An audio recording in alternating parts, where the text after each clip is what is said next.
अस्सलाम वालेकुम dear students, welcome to infinite plus. आज के इस लेक्चर में हम डिस्कस करेंगे graph of square root function. यानी कि अगर हमारे पास स्क्वायर रूट आ जाए तो हम उसका ग्राफ कैसे ले सकते हैं। इसे प्रीवियस लेक्चर जिसमें मैंने डिस्कस किया था ग्राफ ऑफ क्वाड्रेटिक फंक्शन या स्टैंडर्ड क्वाड्रेटिक फंक्शन, उसका ग्राफ कैसे लेते हैं। अगर आपने वो वीडियो नहीं देखी तो इसी के साथ ही ग्राफ्स ऑफ फंक्शन की प्लेलिस्ट में वो वीडियो अवेलेबल है हमारे यूट्यूब चैनल इन्फिनिट प्लस पर, आप वहाँ से देख सकते हैं। देखिए स्टूडेंट, आज का हमारा जो टारगेट है वो स्क्वायर रूट फंक्शन का है, उसको हमने डील करना है। तो चेक करते हैं हमारे पास क्वेश्चन किस तरह के आ रहे हैं। हमारे पास क्वेश्चन इस तरह है, by graphing the square root function f of x is equal to x square root x, use the transformation of this graph to the following graph. अब आपको स्क्वायर रूट फंक्शन को यूज़ करना है। पहले आपको ये सीखना है कि स्क्वायर रूट फंक्शन क्या होता है, फिर आपने ये डिफरेंट ग्राफ्स को ड्रा करना है।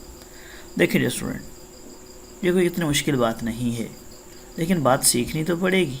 सवाल तो ये है कि हम बात को सीखेंगे फिर ही हमें पता चलेगा कि मुश्किल है या आसान है। तो पहली बात यह है कि हमें पता चले कि स्क्वायर रूट फंक्शन जो है एफ ऑफ एक्स, उसका ग्राफ क्या होता है।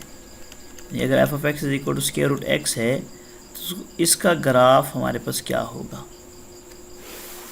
देखें, चंद बातें जो कि मैंने आपको कल डोमेन रेंज में बताई थी, इसमें भी हमारे पास डोमेन और रेंज की बात ही करेंगे। आप इसमें एक्स की वैल्यूज़ पुट करते जाएंगे और आपके पास कुछ वैल्यूज़ वाई की आती जाएंगी। आप उन ऑर्डर पेयर को लेंगे और अपना ग्राफ ड्रा करके बता देंगे। ये हमारा असल में टारगेट है। लेकिन सवाल ये है कि ये एक स्पेसिफिक फंक्शन है, ख़ास फंक्शन है, इसकी एक अपनी नेचर है। जब भी आपका फंक्शन स्क्वायर रूट के फॉर्म में होगा, जजर एक्स आ गया, स्क्वायर रूट एक्स आ गया, एक्स स्क्वायर प्लस 1 आ सकता है, एक्स स्क्वायर प्लस 1 प्लस 2 X is equal to plus 4 X Y square root आ सकता है। यानी कोई भी फंक्शन अगर स्क्वायर रूट की फॉर्म में आ जाए, ज़रा सवाल को समझिएगा, अगर कोई भी फंक्शन स्क्वायर रूट की फॉर्म में अपेयर हो आ जाए तो उसकी आपने डोमेन क्या लेनी है, यानी कौन से नंबर आप इसमें एक्स के तौर पर, जिस तरह प्रीवियस लेक्चर में मैंने बताया, कौन से नंबर आप इसमें एक्स के तौर पर पुट कर सकते हो। ये आपको बात सीखनी है यहाँ पे। देखिए, जब भी आपका स्क्वायर रूट का फंक्शन होगा, यानी जजर का फंक्शन होगा, उस सूरत में आपने कभी भी अपने फंक्शन में ऐसा नंबर नहीं पुट करना जिसको पुट करने से स्क्वायर रूट के अंदर माइनस का साइन आ रहा हो। क्या मतलब है मेरी बात का?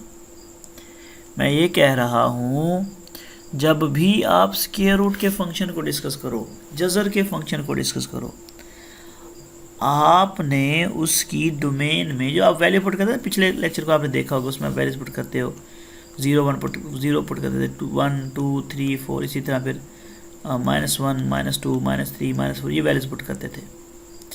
आपको जब स्क्वायर रूट का फंक्शन कहा जाएगा, उस सूरत में आपने ये ऐसे ब्लाइंड पर्सन की तरह 0 1 2 3 4 और इस तरह -1 -2 -3 -4 वो नहीं पुट करना, बल्कि आपने वो वैल्यूज़ पुट करनी है जिनको पुट करने से आपका फंक्शन नेगेटिव आंसर ना दे। क्या मतलब है मेरी इस बात का? जब फ़र्ज़ करो आप इसमें x की जगह -1 पुट करोगे, अब -1 के ऊपर जब स्क्वायर रूट है, ये एक इमेजिनरी नंबर है, ख्याली नंबर है, तो आप इसको अपने डोमेन में शामिल नहीं करोगे। तो यहाँ पे जो बात करने वाली है वो ये है कि जब भी आपको स्क्वायर रूट फंक्शन का ग्राफ ड्रा करना होगा, ड्रा करने का कहा जाएगा, आपने अपने डोमेन में वो नंबर पुट करने हैं जिनको पुट करने से आपका जो फंक्शन है नेगेटिव आंसर ना दे। ठीक है, अब ज़रा देखें, ये हमारा फंक्शन है, हम इसमें 0 पुट कर सकते हैं।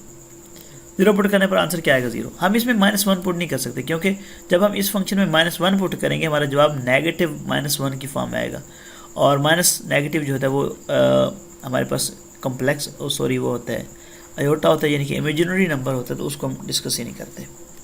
तो अब आप इसमें जो डोमेन के तौर पर वैल्यूज पुट करेंगे वो पॉजिटिव, यानी 1 2 3 4 5 6 डिफरेंट वैल्यूज पुट करके आपने इसकी पेयर बना लेने। ठीक है, जब आप अपने फंक्शन में 0 पुट करते हो 0 आता है, 1 पुट करते हो 1 आता है, 2 पुट करते हो तो 1 पॉइंट समथिंग आ जाएगी, यानी कि स्क्वायर रूट 2 आ जाएगा, और 3 पुट करने पर स्क्वायर रूट 3 आ जाएगा, 4 पुट करने पर 2 आंसर आएगा, 5 पुट करने पर आपके पास समथिंग आंसर आएगा स्क्वायर रूट 5, 6 पुट करने पर आपके पास भी स्क्वायर रूट 6 आएगा, यानी इस तरह के आपके पास आंसर आना स्टार्ट हो जाएंगे। अगर आप इनकी वैल्यूज़ को निकालें ना तो हमारे पास स्क्वायर रूट 1, स्क्वायर रूट 2, आप इनका फिर बनाओगे ग्राफ, वो ग्राफ कैसे बनेगा। ये लाइन टेढ़ी लग गई है, मैं इसको इरेज करता हूँ।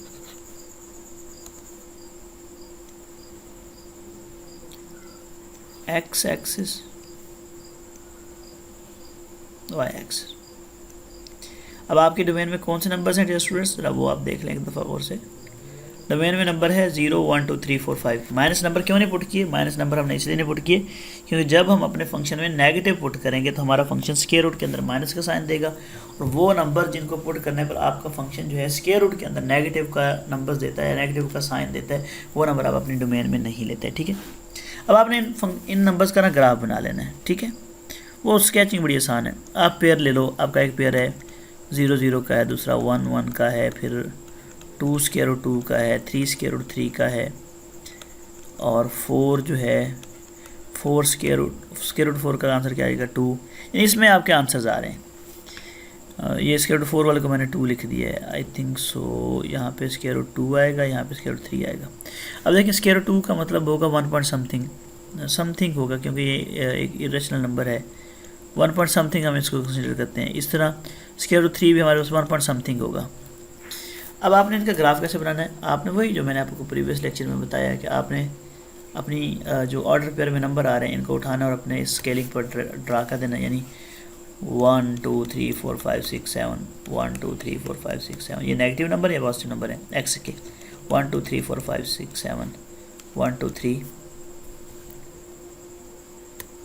4, 5, 6, 7, यानी ये आपके पास y के पॉजिटिव या नेगेटिव। जब आप 0 पुट करते हैं आपका आंसर क्या आता है, 0 आता है। 0 पुट करने पर आंसर क्या आता है, 0। अच्छा 1 पुट करते हैं, जवाब क्या आता है 1, मतलब हमारा एक कॉमन पॉइंट ये वाला बन गया। 2 पुट करते हो आपका आंसर 1 पॉइंट समथिंग आता है, यानी कि अगर इनको मिलाएं तो आपके पास कुछ ये पॉइंट बनेगा। और 3 का पुट करने पर आपका फंक्शन जो है वो 1 पॉइंट समथिंग ही देगा, तो उसका भी हम यहाँ पे फ़र्ज़ करते हैं कि यहाँ पे आ रहा है, यहाँ पे ड्रा हो रहा है, मतलब यहाँ पे पॉइंट होगा, उसको आप ऊपर मिलाएंगे तो यहाँ पे आ जाएगा। 4 पुट करने पर आपका आंसर 2 आ रहा है, यानी 4 पुट करते हैं तो आपका आंसर क्या आता है 2। इसी तरह आप डिफरेंट वैल्यूज पुट करोगे। अब आपने जैसे इस पर लाइन बना देनी, यानी आपका स्क्वायर रूट का फंक्शन इस फॉर्म में ग्राफ दे रहा है। अच्छा जी, ये तो हमने स्क्वायर रूट के फंक्शन के ग्राफ को डिस्कस कर लिया। हमने तो करना क्या था, हमारा टारगेट तो ये था, हमारा क्वेश्चन ये है 67 to 80 में कि आपने इसकी डिफरेंट ट्रांसफॉर्मेशन के ग्राफ बनाने हैं। अब फॉर एग्जाम्पल हम इसका ग्राफ बनाते हैं, f of x g of x is equal to square root x plus 2। इसका मतलब ये है कि हमारा, अब ज़रा बात को समझिएगा गौर से। अब हमने ग्राफ बनाना है जी ऑफ एक्स बराबर है स्क्वायर रूट एक्स प्लस 2। मतलब जब आप इस फंक्शन में 0 पुट करोगे तो फर्स्ट जवाब क्या आएगा 2, 1 पुट करोगे जवाब क्या आएगा 3, यानी आपका फंक्शन यहाँ से स्टार्ट होगा, बाकी सारी प्रॉपर्टी सेम होगी, यहाँ से इस फॉर्म में चला जाएगा 2 से लेकर ऑनवर्ड, ठीक है। ये आपका इसका फंक्शन का ग्राफ आ जाएगा। तो स्टूडेंट्स ये है हमारे पास ग्राफ के क्वेश्चन, और मैं कुछ आपको बाकी क्वेश्चंस के बारे में भी थोड़ा सा बता देता हूँ ताकि आपको समझ आ जाए। अगला क्वेश्चन है graph of mod of x. अब ये मॉड ऑफ एक्स है ना, इसका मतलब ये है कि आप अपने फंक्शन में नेगेटिव पुट करोगे तो आंसर पॉजिटिव आएगा, पॉजिटिव पुट करोगे तो आंसर पॉजिटिव आएगा। इसका जो जनरल ग्राफ है वो आपने अब मेरे जो लेक्चर सुने हैं उसकी बेस पर टारगेट ड्रा करना है, यानी मॉड ऑफ एक्स है आपका फंक्शन है, ठीक है। आप इसमें x की जगह पहले 0 पुट करोगे जवाब 0 आएगा, 1 पुट करोगे 1 आएगा, 2 पुट करोगे 2 आएगा, 3 पुट करोगे आंसर इसका क्या आएगा 3। इसी तरह जब आप इस फंक्शन में -1 पुट करोगे तो मॉड की प्रॉपर्टी की वजह से वो 1 हो जाएगा। नेगेटिव मॉड की प्रॉपर्टी ये होती है कि वो आपके नेगेटिव नंबर को पॉजिटिव में कन्वर्ट करता है। इसी तरह -2 पुट करोगे जवाब क्या आ जाएगा 2, 3 पुट करोगे तो जवाब क्या आ जाएगा, -3 पुट करोगे जवाब क्या आ जाएगा 3। यानी आपके पेयर इस फॉर्म में 0 0 1 1 2 2 और 3 3, इसी तरह -1 1 -1 2 -2 2 और -3 3। अब आप अगर इसका ग्राफ बनाना चाहें तो कोई मुश्किल ही कोई नहीं, ये आपकी एक्स एक्सिस, ये आपके वाई एक्सिस, 1 2 3 4 5 6 7, 1 2 3 4 5 6 स्केलिंग आपने बराबर करनी है 1 2 3 4 5 6 7 1 2 3। 0 पुट करने पर आंसर क्या आता है 0, 1 पुट करने पर आंसर क्या आता है 1। अच्छा ये पॉइंट बन जाएगा। 2 पुट करने पर आंसर क्या आता है 2, 3 पुट करने पर आंसर क्या आता है 3। ये आपके ये पॉइंट बनते जाएंगे, एक साइड आपकी यूँ मिल जाएगी, ठीक है। फिर -1 पुट करने पर आंसर 1 आता है, -2 पुट करने पर आंसर 2 आता है, तो इसका ये साइड ये ग्राफ बन जाएगा। अब आपके पास ये जनरल ग्राफ है। आपने इसमें भी वही काम करना है। अब स्क्वायर रूट 4 की फॉर्म में ना, यानी आप 0 पुट करोगे तो आपके पास जवाब 4 आएगा, तो आपका अब ओरिजिन जो है वो 0 नहीं होगा। इस सूरत में आपका जो ओरिजिन होगा वो 4 से स्टार्ट होगा, यहाँ से लेकर यूँ आपका ग्राफ जाएगा। तो स्टूडेंट्स ये हमारे पास ग्राफ के क्वेश्चन। अच्छा इसी तरह हमारे पास अगला x³ का फंक्शन है। इसका ग्राफ थोड़ा सा जिगजैग मैटर में होता है, पहले आप इसका ग्राफ बनाइएगा फिर आपको समझ आ जाएगी, वही x y की फॉर्म में। इसमें ये स्क्वायर रूट वाला फंक्शन है, तो आपने स्क्वायर रूट में भी वही काम करना है कि नेगेटिव कोई नंबर ना आए। अगर किसी नंबर का आंसर नेगेटिव आ रहा तो आप उसको निगलेक्ट कर देते हैं। तो ये डिफरेंट क्वेश्चन थे, उम्मीद है कि आपको समझ आई होगी। तो आज के लिए इतना ही, इंशाअल्लाह तो जल्द नेक्स्ट लेक्चर में कोई और टॉपिक के साथ हाजिर होंगे। अल्लाह हाफिज़।